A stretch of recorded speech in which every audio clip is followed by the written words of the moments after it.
हमारा लघु सिद्धांत कौमुदी का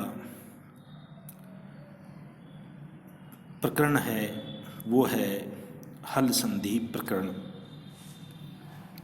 हमने संज्ञा प्रकरण पढ़ा, उसके बाद अच संधि पढ़ी, उसके बाद आज हम हल संधि पढ़ेंगे लघु सिद्धांत कौमुदी का। हल संधि, हल का मतलब व्यंजन, व्यंजनों के बीच में होने वाली संधि, वो संधि हल संधि कहलाती है। हल संधि का पहला सूत्र है इस्तो इश्चुना इश्चु। इस्तो इश्चुना इश्चु, ये विधि सूत्र है। विधि सूत्र का मतलब होता है विधान करने वाला सूत्र। ये विधान करता है, ये पाणिनि अष्टाध्यायी के 8वें अध्याय के 4थे पाद का 39वां सूत्र है। इसमें ये विधान किया गया है। इस सूत्र की वृत्ति है सकार च वर्गयो सकार च वर्गाभ्याम योगे सकार च वर्गौ स्तः। सकार च वर्गयो सकार च वर्गाभ्याम योगे, सकार च वर्ग और सकार च वर्ग के योग में सकार च वर्गौ स्तः, सकार च वर्ग ही होंगे। अर्थात सकार तथा तवर्ग के स्थान पर सकार या चवर्ग का योग होने पर क्रमशः सकार तथा चवर्ग होता है। पूर्व में अथवा पहले अर्थात बाद में, पूर्व में अथवा बाद में सकार और चवर्ग के साथ में सकार और तवर्ग का योग होता है तो सकार और तवर्ग के स्थान पर क्रमशः सकार और चवर्ग हो जाता है। इस संधि में 6 वर्ण स्थानीय हैं और 6 वर्ण ही आदेश हैं। इसमें स्थानीय कौन से हैं? सकार तवर्ग, श त थ द ध न, ये 6 वर्ण हैं। इनके स्थान पर क्रमशः श च छ ज झ ये 6 वर्ण आदेश होते हैं। इन दोनों की संख्या समान होने के कारण से यथा संख्यम अनुदेशम समानम, इस सूत्र की सहायता से हम क्रमशः प्रथम स के स्थान पर दंती स के स्थान पर तालवी श करते हैं, द्वितीय तय के स्थान पर द्वितीय च करते हैं, थ के स्थान पर हम तृतीय छ करते हैं, द के स्थान पर हम जय करते हैं और ध के स्थान पर हम झ करते हैं और न के स्थान पर न करते हैं। यथासंख्य की जो ये शर्त है स्थानीय और आदेश के विषय में ही लागू होती है और योग के विषय में नहीं होती। अतः यहाँ योग में तो 6 में से कोई भी वर्ण हो सकता है।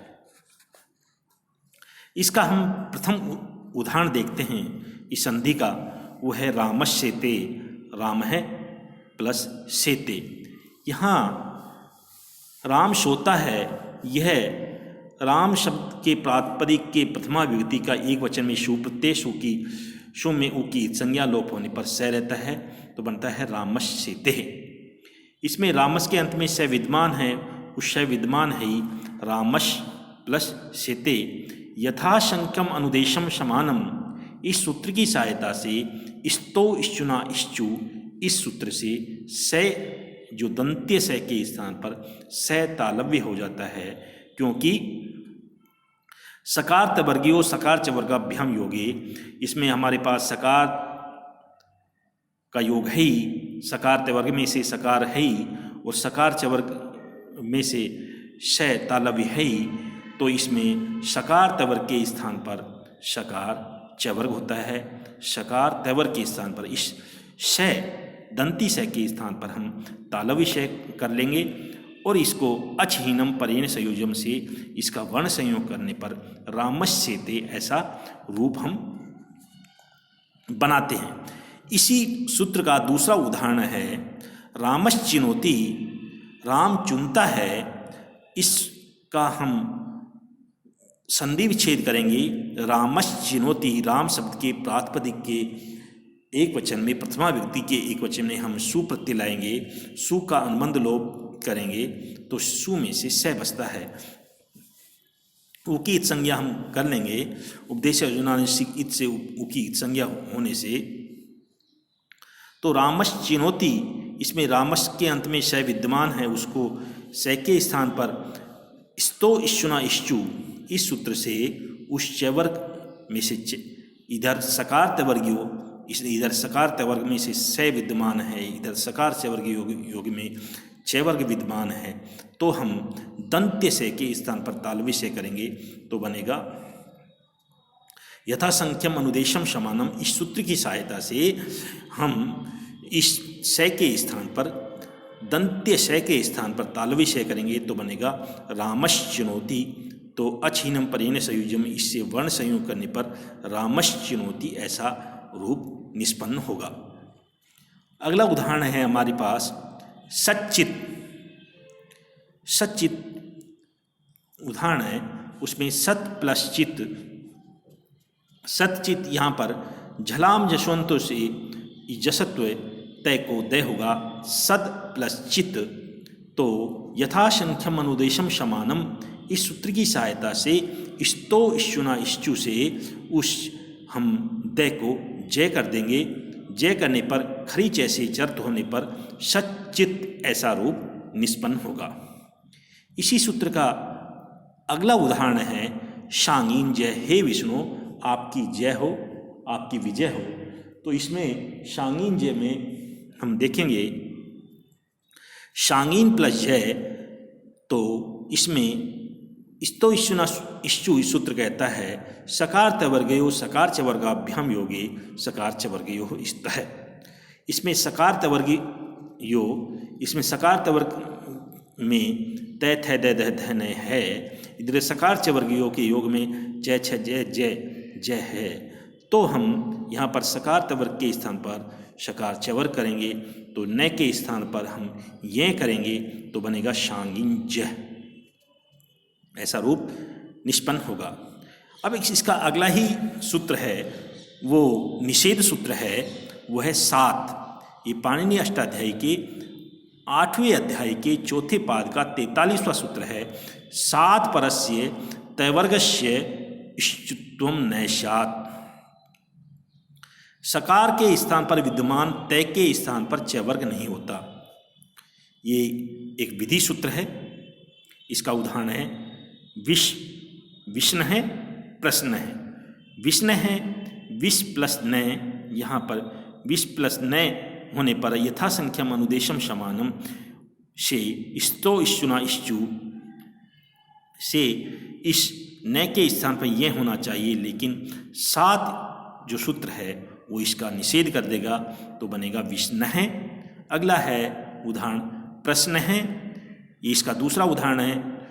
प्रश्न में करेंगे प्रस प्लस न होने पर हम यहाँ पर से यथासंख्यम अनुदेशम समानम इस सूत्र की सहायता से स्तो इश्चुना इश्चु, इससे न के स्थान पर चैवर का ये होना चाहिए, लेकिन 7 सूत्र से इसका निषेध हो जाता है, तो बनता है प्रश्न। इसका अगला उदाहरण है, अगला सूत्र है इसी हल संधि का, वो है हमारे पास, वो है इष्टुना इष्टुः। ये विधि सूत्र है। ये पाणिनि अष्टाध्यायी के 8वें अध्याय के चौथे पाद का 40वां सूत्र है। ये सूत्र का अर्थ है स्तो इष्टुना योगे इष्टु स्यात्, स्तो इष्टुना योगे इष्टु स्यात्। स्तो का मतलब है शकार्त वर्गयो हो, और सकार्त वर्गयो योगे इष्टु स्यात्, सकार्त वर्ग के स्थान पर सकार्त वर्ग हो जाता है। शकार्त वर्ग पूर्व में अथवा पर में, दोनों ही अवस्था में कैसे भी हो, पूर्व हो या पर हो, उसको सकार्त वर्ग का योग होने पर, सकार्त वर्गयो सकार्त वर्ग का योग होने पर, तो सकार और तवर्ग के स्थान पर क्रमशः सकार और तवर्ग हो जाता है।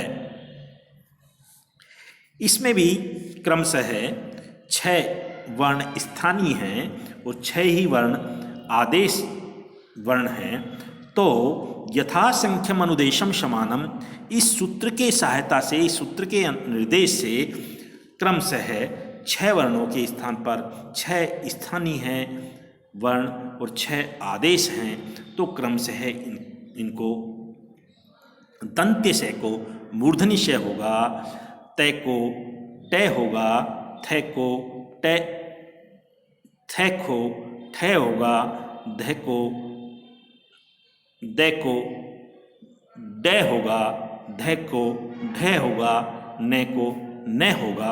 इस प्रकार से ये क्रमशः यथासंख्यम अनुदेशम समानम, इस सूत्र से क्रमशः 6 वर्णों के स्थान पर 6 ही आदेश होंगे। तो इसका उदाहरण है रामश षष्ठ है, राम छठा है, यहाँ पर रामश प्लस षष्ठ है। यहाँ पर राम शब्द के प्रातिपदिक संज्ञा करने पर प्रथमा विभक्ति के एक वचन में सु आता है, सु का अनुबंध लोप करने पर रामश प्लस षष्ठ है ऐसा रूप होता है। उसको ऐसा रूप होने पर यहाँ पर सकार तवर्गीयो सकार टवर्गीयो, ये दोनों का इस सूत्र में योग है। इस कारण से यथासंख्यम अनुदेशम समानम, इस सूत्र की सहायता से इष्टुना इष्टु, इस सूत्र से दंत्य श के स्थान पर मूर्धनि श होगा, तो बनेगा रामश षष्ठ है। इसका दूसरा उदाहरण है रामश टीकते, राम शब्द के प्रातिपदिक विभक्ति के एक वचन में सु विभक्ति लाने पर, सु का अनुबंध लोप करने पर रामश प्लस टीकते। यहाँ पर यथासंख्यम अनुदेशम समानम, इस सूत्र की सहायता से इष्टुना इष्टु, इस सूत्र से स के स्थान पर स कर देंगे, तो बनेगा रामश टीकते है। तृतीय उदाहरण है इसका, तीसरा उदाहरण है पेष्टा, पेश प्लस ता। यहाँ पर पिस धातु का पिस धातु से त्रिच प्रत्यय करने पर, कर्तरी अर्थ में त्रिच प्रत्यय करने पर, अनुबंध लोप करने पर पेश प्रस्ताव बनता है। तो यहाँ पर सकार टवर्गीयो का योग होने पर यथासंख्यम अनुदेशम समानम, इस सूत्र की सहायता से इष्टुना इष्टु, इस सूत्र से हम यहाँ पर इष्टुत्व करेंगे, तो बनेगा पेष्टा। अगला उदाहरण है इसका तट टीका, तद प्लस टीका, तद प्लस टीका। ऐसा होने पर यथासंख्यम अनुदेशम समानम, इस सूत्र की सहायता से इष्टुना इष्टु, इस सूत्र से इष्टुत्व करने पर तट टीका ऐसा रूप बनेगा।